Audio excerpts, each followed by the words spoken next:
शांताकारं भुजंगशयनं पद्मनाभं सुरेशं विश्वाधारं गगनसदृशं मेघवर्णं शुभांगं लक्ष्मीकान्तं कमलनयनं योगिभिध्यानगम्यं वंदे विष्णु भवभयहरं सर्वलोकैकनाथं। मंगलम भगवान विष्णु मंगलम गरुड़ध्वज मंगलम पुंडरीकाक्ष मंगलाय तनोहरि। ओम नमो भगवते वासुदेवाय। आज का दिन आप सभी के लिए मंगलमय हो। आज से भाद्रपद मास की शुरुआत हो चुकी है। भाद्रपद मास में भगवान श्री कृष्ण का जन्म हुआ था, इसलिए यह माह भगवान श्री कृष्ण को बहुत ही प्रिय है। इस महीने में प्रतिदिन श्रीमद् भागवत महापुराण की कथा सुननी चाहिए।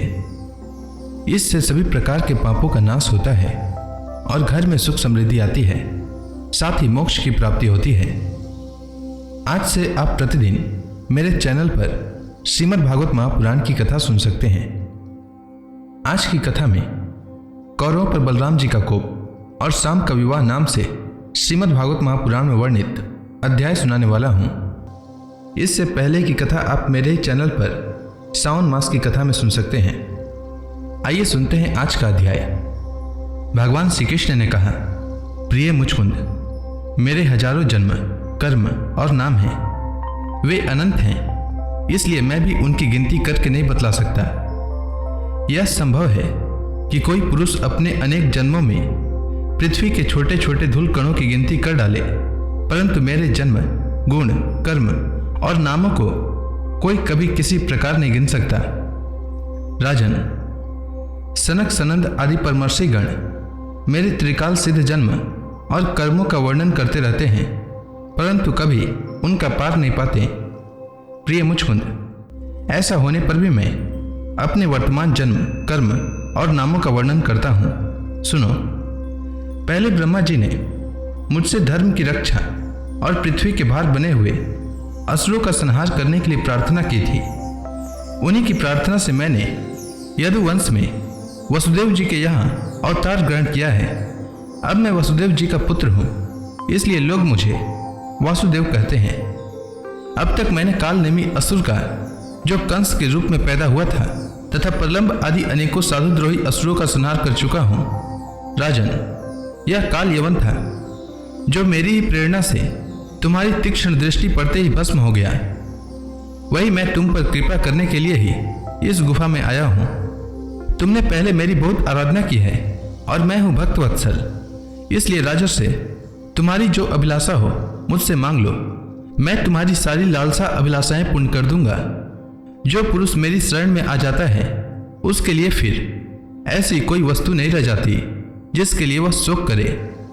श्री सुखदेव जी कहते हैं, जब भगवान श्री कृष्ण ने इस प्रकार कहा, तब राजा मुचकुंद को वृद्ध गर्ग का यह कथन याद आ गया कि यदुवंश में भगवान अवतीर्ण होने वाले हैं। वे जान गए कि यह स्वयं भगवान नारायण हैं। आनंद से भरकर उन्होंने भगवान के चरणों में प्रणाम किया और इस प्रकार स्तुति की। मुचकुंद ने कहा, प्रभु, जगत के सभी प्राणी आपकी माया से अत्यंत मोहित हो रहे हैं। वे आपसे विमुख होकर अनर्थ में ही फंसे रहते हैं और आपका भजन नहीं करते। वे सुख के लिए घर गृहस्थी के उन झंझटों में फंस जाते हैं जो सारे दुखों के मूल स्रोत हैं। इस तरह स्त्री और पुरुष सभी ठगे जा रहे हैं। इस पाप रूप संसार से सर्वथा रहित प्रभु, यह भूमि अत्यंत पवित्र कर्म भूमि है। इसमें मनुष्य का जन्म होना अत्यंत दुर्लभ है। मनुष्य जीवन इतना पूर्ण है कि उसमें भजन के लिए कोई भी असुविधा नहीं है। अपने परम सौभाग्य और भगवान की अहेतुक कृपा से उसे अनायास ही प्राप्त करके भी जो अपनी मति गति असत संसार में ही लगा देते हैं और तुच्छ विषय सुख के लिए ही सारा प्रयत्न करते हुए घर गृहस्थी के अंधेरे कुएं में पड़े रहते हैं, भगवान के चरण कमलों की उपासना नहीं करते, भजन नहीं करते, वे तो ठीक उस पशु के समान हैं जो तुच्छ तृण के लोभ में अंधेरे कुएं में गिर जाता है। भगवान, मैं राजा था। राज्य लक्ष्मी के मद से मैं मतवाला हो रहा था। इस मरने वाले शरीर को ही तो मैं आत्मा, अपना स्वरूप समझ रहा था और राजकुमार, रानी, खजाना तथा पृथ्वी के लोभ मोह में ही फंसा हुआ था। उन वस्तुओं की चिंता दिन रात मेरे गले लगी रहती थी। इस प्रकार मेरे जीवन का यह अमूल्य समय बिल्कुल निष्फल व्यर्थ चला गया। जो शरीर प्रत्यक्ष ही घड़े और भीत के समान मिट्टी का है और जिससे होने के कारण उन्हीं के समान अपने से अलग भी है। उसी को मैंने अपना स्वरूप मान लिया था और फिर अपने को मान बैठा था। नरदेव, इस प्रकार मैंने मदान धोकर आपको तो कुछ समझा ही नहीं। रथ, हाथी, घोड़े और पैदल की चतुरांगनी सेना तथा सेनापतियों से घिरकर मैं पृथ्वी में इधर उधर घूमता रहता। मुझे यह करना चाहिए और यह नहीं करना चाहिए, इस प्रकार विविध कर्तव्य और अकर्तव्यों की चिंता में पड़कर मनुष्य अपने एकमात्र कर्तव्य भगवत प्राप्ति से विमुख होकर प्रमत्त हो जाता है, असावधान हो जाता है। संसार में बांध रखने वाले विषयों के लिए उसकी लालसा दिन दुगनी रात चौगुनी बढ़ती ही जाती है। परंतु जैसे भूख के कारण जीभ लपलपाता हुआ सांप असावधान चूहे को दबोच लेता है, वैसे ही काल रूप से सदा सर्वदा सावधान रहने वाले आप एकाएक उस प्रमादग्रस्त प्राणी पर टूट पड़ते हैं और उसे ले बिकते हैं। जो पहले सोने के रथों पर अथवा बड़े बड़े गजराजों पर चढ़कर चलता था और नरदेव कहलाता था, वही शरीर आपके अबाध काल का ग्रास बनकर बाहर फेंक देने पर पक्षियों की विष्ठा, धरती में गाड़ देने पर सड़कर कीड़ा और आग में जला देने पर राख का ढेर बन जाता है। प्रभु, जिसने सारी दिशाओं पर विजय प्राप्त कर ली है और जिससे लड़ने वाला संसार में कोई रह नहीं गया है, जो श्रेष्ठ सिंहासन पर बैठता है और बड़े बड़े नरपति जो पहले उसके समान थे अब जिसके चरणों में सिर झुकाते हैं, वही पुरुष जब विषय सुख भोगने के लिए जो घर गृहस्थी की एक विशेष वस्तु है स्त्रियों के पास जाता है, तब उनके हाथ का खिलौना उनका पालतू पशु बन जाता है।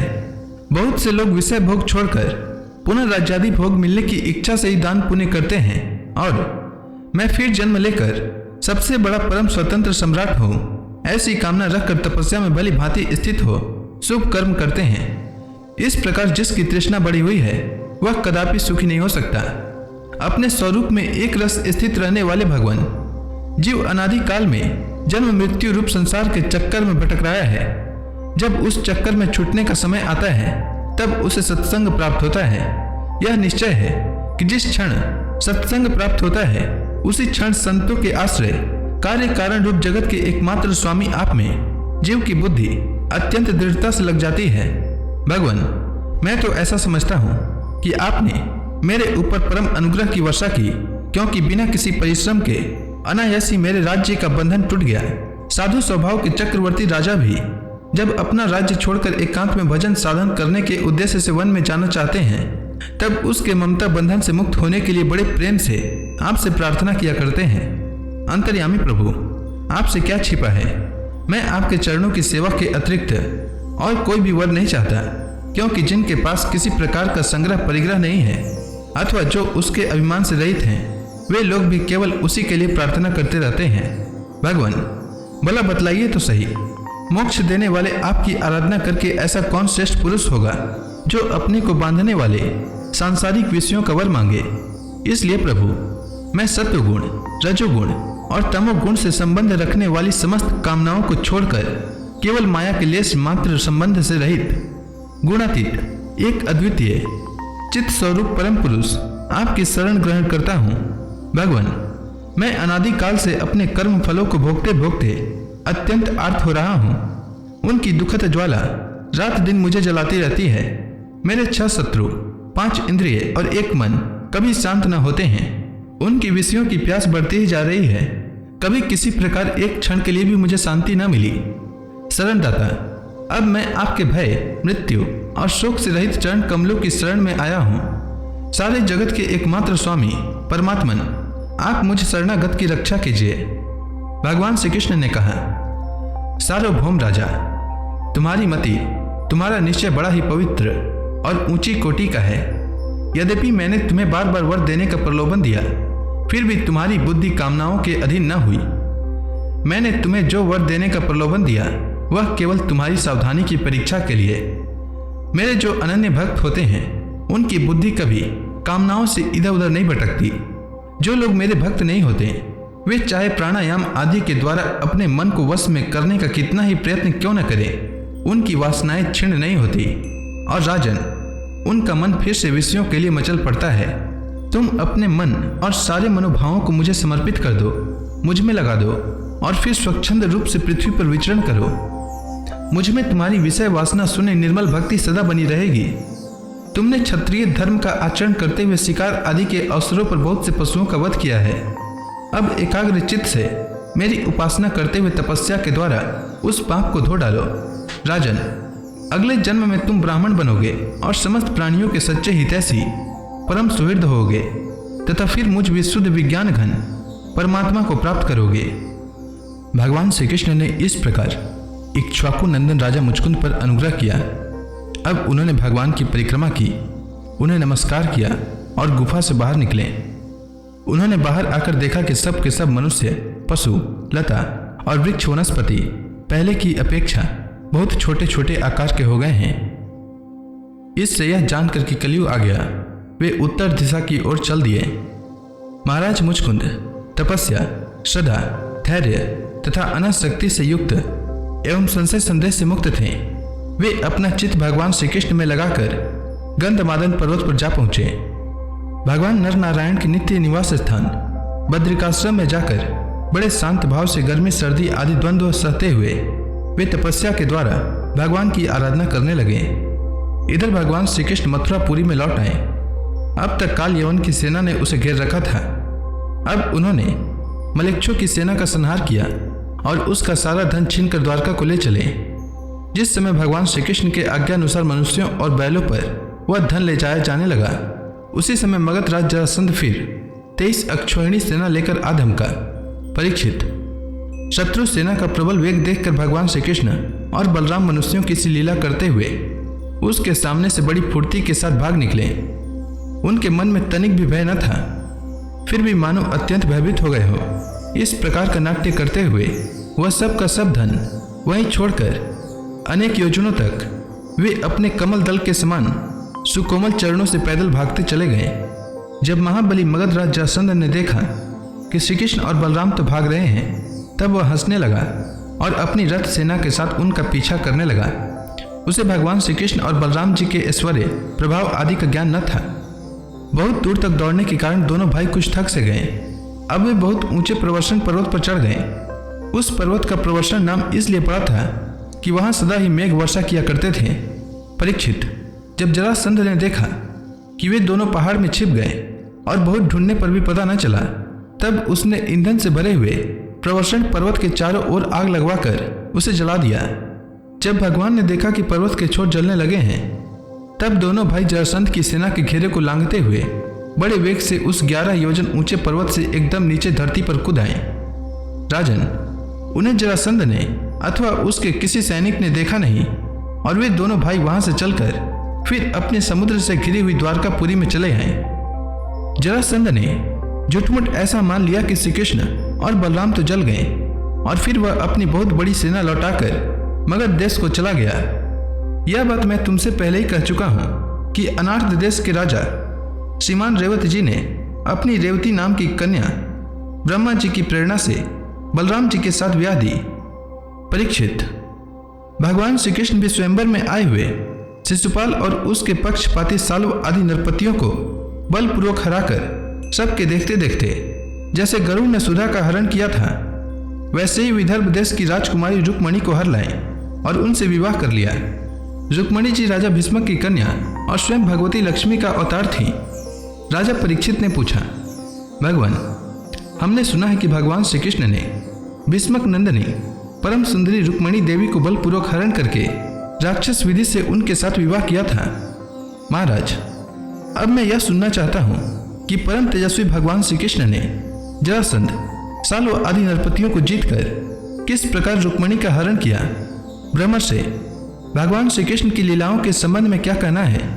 वे स्वयं तो पवित्र हैं ही, सारे जगत का मल धो बहाकर उसे भी पवित्र कर देने वाली है। उसमें ऐसी लोकोत्तर माधुरी है जिसे दिन रात सेवन करते रहने पर भी नित्य नया नया रस मिलता रहता है। भला ऐसा कौन रसिक, कौन मर्मज्ञ है जो उन्हें सुनकर तृप्त न हो जाए। श्री सुखदेव जी कहते हैं, परीक्षित, महाराज भीष्मक विदर्भ देश के अधिपति थे। उनके 5 पुत्र और एक सुंदरी कन्या थी।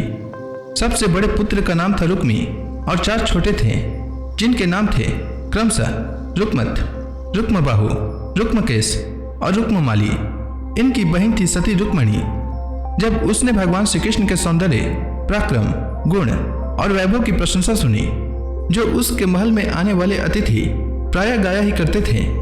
तब उसने यही निश्चय किया कि भगवान श्री कृष्ण ही मेरे अनुरूप पति हैं। भगवान श्री कृष्ण भी समझते थे कि रुक्मिणी में बड़े सुंदर सुंदर लक्षण हैं। वह परम बुद्धिमती है, उदारता, सौंदर्य, शील स्वभाव और गुणों में भी अद्वितीय है। इसलिए रुक्मिणी ही मेरे अनुरूप पत्नी है। अतः भगवान ने रुक्मिणी जी से विवाह करने का निश्चय किया। रुक्मिणी जी के भाई बंधु भी चाहते थे कि हमारी बहन का विवाह श्री कृष्ण से ही हो, परंतु रुक्मी श्री कृष्ण से बड़ा द्वेष रखता था। उसने उन्हें विवाह करने से रोक दिया और शिशुपाल को ही अपनी बहन के योग्य वर समझा। जब परम सुंदरी रुक्मिणी को यह मालूम हुआ कि मेरा बड़ा भाई रुक्मी शिशुपाल के साथ मेरा विवाह करना चाहता है, तब वे बहुत उदास हो गई। उन्होंने बहुत कुछ सोच विचार कर एक विश्वास पात्र ब्राह्मण को तुरंत श्री कृष्ण के पास भेजा। जब वे ब्राह्मण देवता द्वारकापुरी में पहुंचे, तब द्वारपाल उन्हें राजमहल के भीतर ले गए। वहां जाकर ब्राह्मण देवता ने देखा कि आदि पुरुष भगवान श्री कृष्ण सोने के सिंहासन पर विराजमान हैं। ब्राह्मणों के परम भक्त भगवान श्री कृष्ण उन ब्राह्मण देवता को देखते ही अपने आसन से नीचे उतर गए और उन्हें अपने आसन पर बैठाकर वैसी ही पूजा की जैसे देवता लोग उनकी किया करते हैं। आदर सत्कार कुशल प्रश्न के अनंतर जब ब्राह्मण देवता खा पी चुके, आसन विश्राम कर चुके, तब संतों के परम आश्रय भगवान श्री कृष्ण उनके पास गए और अपने कोमल हाथों से उनके पैर सहलाते हुए बड़े शांत भाव से पूछने लगे, ब्राह्मण शिरोमणि, आपका चित्त तो सदा सर्वदा संतुष्ट रहता है ना? आपको अपने पूर्व पुरुषों द्वारा स्वीकृत धर्म का पालन करने में कोई कठिनाई तो नहीं होती? ब्राह्मण यदि जो कुछ मिल जाए उसी में संतुष्ट रहे और अपने धर्म का पालन करे, उससे च्युत न हो तो वह संतोष ही उसकी सारी कामनाएं पूर्ण कर देता है। यदि इंद्र का पद पाकर भी किसी को संतोष न हो तो उसे सुख के लिए एक लोक से दूसरे लोक में बार बार भटकना पड़ेगा। वह कहीं भी शांति से बैठ नहीं सकेगा। परंतु जिसके पास तनिक भी संग्रह परिग्रह नहीं है और जो उसी अवस्था में संतुष्ट है, वह सब प्रकार से संताप रहित होकर सुख की नींद सोता है। जो स्वयं प्राप्त हुई वस्तु से संतोष कर लेता है, जिनका स्वभाव बड़ा ही मधुर है और जो समस्त प्राणियों के परम हितैषी, अहंकार रहित और शांत हैं, उन ब्राह्मणों को मैं सदा सिर झुकाकर नमस्कार करता हूँ। ब्राह्मण देवता, राजा की ओर से तो आप लोगों को सब प्रकार की सुविधा है ना? जिसके राज्य में प्रजा का अच्छी तरह पालन होता है और वह आनंद से रहती है, वह राजा मुझे बहुत ही प्रिय है। ब्राह्मण देवता, आप कहाँ से, किस हेतु से और किस अभिलाषा से इतना कठिन मार्ग तय करके यहाँ पधारे हैं? यदि कोई बात विशेष गोपनीय न हो तो हमसे कहिए, हम आपकी क्या सेवा करें? परीक्षित, लीला से ही मनुष्य रूप धारण करने वाले भगवान श्री कृष्ण ने जब इस प्रकार ब्राह्मण देवता से पूछा, तब उन्होंने सारी बात कह सुनाई। इसके बाद वे भगवान से रुक्मिणी जी का संदेश कहने लगे। रुक्मिणी जी ने कहा, त्रिभुवन सुंदर, आपके गुणों को जो सुनने वालों के कानों के रास्ते हृदय में प्रवेश करके एक एक अंग के ताप जन्म जन्म की जलन बुझा देती है, तथा अपने रूप सौंदर्य को जो नेत्र वाले जीवों के नेत्रों के लिए धर्म अर्थ काम मोक्ष चारों पुरुषार्थों के फल एवं स्वार्थ परमार्थ सब कुछ है, श्रवण करके प्यारे अच्युत मेरा चित्त लज्जा शर्म सब कुछ छोड़कर आप में ही प्रवेश कर रहा है। प्रेम स्वरूप श्याम सुंदर, चाहे जिस दृष्टि से देखें, कुल, शील, स्वभाव, सौंदर्य, विद्या, अवस्था, धन, धाम सभी में आप अद्वितीय हैं, अपने ही समान हैं। मनुष्य लोक में जितने भी प्राणी हैं, सबका मन आपको देखकर शांति का अनुभव करता है, आनंदित होता है। आप पुरुष भूषण, ऐसी कौन सी कुलवती महागुणवती और धैर्यवती कन्या होगी जो विवाह के योग्य समय आने पर आपको ही पति के रूप में वरण न करेगी? इसलिए प्रियतम, मैंने आपको पति रूप से वरण किया है। मैं आपको आत्मसमर्पण कर चुकी हूँ। आप अंतर्यामी हैं, मेरे हृदय की बात आपसे छिपी नहीं है। आप यहाँ पधार कर मुझे अपनी पत्नी के रूप में स्वीकार कीजिए। कमल नयन, प्राणवल्लभ, मैं आप सरीखे वीर को समर्पित हो चुकी हूँ, आपकी हूँ। आप जैसे सिंह का भाग सियार छू जाए, वैसे कहीं शिशुपाल निकट से आकर मेरा स्पर्श न कर जाए। मैंने यदि जन्म जन्म में पूर्त इष्ट, दान, नियम, व्रत तथा देवता, ब्राह्मण और गुरु आदि की पूजा के द्वारा भगवान परमेश्वर की ही आराधना की हो और वे मुझ पर प्रसन्न हो, तो भगवान श्री कृष्ण आकर मेरा पाणी ग्रहण करें। शिशुपाल अथवा दूसरा कोई भी पुरुष मेरा स्पर्श न कर सके। प्रभु, आप अजीत हैं। जिस दिन मेरा विवाह होने वाला हो उसके एक दिन पहले आप हमारी राजधानी में गुप्त रूप से आ जाइए और फिर बड़े बड़े सेनापतियों के साथ शिशुपाल तथा जरासंध की सेनाओं को मत डालिए, तहस नहस कर दीजिए और बलपूर्वक राक्षस विधि से वीरता का मूल्य देकर मेरा पानी ग्रहण कीजिए। यदि आप यह सोचते हैं कि तुम तो अंतःपुर में भीतर के जनाने महलों में पहरे के अंदर रहती हो, तुम्हारे भाई बंधुओं को मारे बिना मैं तुम्हें कैसे ले जा सकता हूँ, तो इसका उपाय मैं आपको बतलाई देती हूँ। हमारे कुल का ऐसा नियम है कि विवाह के पहले दिन जुलूस निकलता है जिसमें विवाही जाने वाली कन्या को दुल्हन को नगर के बाहर गिरजा देवी के मंदिर में जाना पड़ता है। कमल नयन, उमापति भगवान शंकर के समान बड़े बड़े महापुरुष भी आत्मशुद्धि के लिए आपके चरण कमलों की धूल से स्नान करना चाहते हैं। यदि मैं आपका वह प्रसाद, आपकी वह चरण धूल नहीं प्राप्त कर सकी तो व्रत द्वारा शरीर को सुखाकर प्राण छोड़ दूंगी, चाहे उसके लिए सैकड़ों जन्म क्यों न लेने पड़े। कभी न कभी तो आपका वह प्रसाद अवश्य ही मिलेगा। ब्राह्मण देवता ने कहा, यदुवंश शिरोमणि, यही रुक्मिणी के अत्यंत गोपनीय संदेश है जिन्हें लेकर मैं आपके पास आया हूँ। इसके संबंध में जो कुछ करना हो विचार कर लीजिए और तुरंत ही उसके अनुसार कार्य कीजिए। तो इसी के साथ श्रीमद् भागवत महापुराण में वर्णित द्वारका गमन, श्री बलराम जी का विवाह तथा श्री कृष्ण के पास रुक्मिणी जी का संदेशा लेकर ब्राह्मण का आना नामक यह अध्याय समाप्त हुआ। इसके आगे की कथा मैं कल के अध्याय में सुनाऊंगा।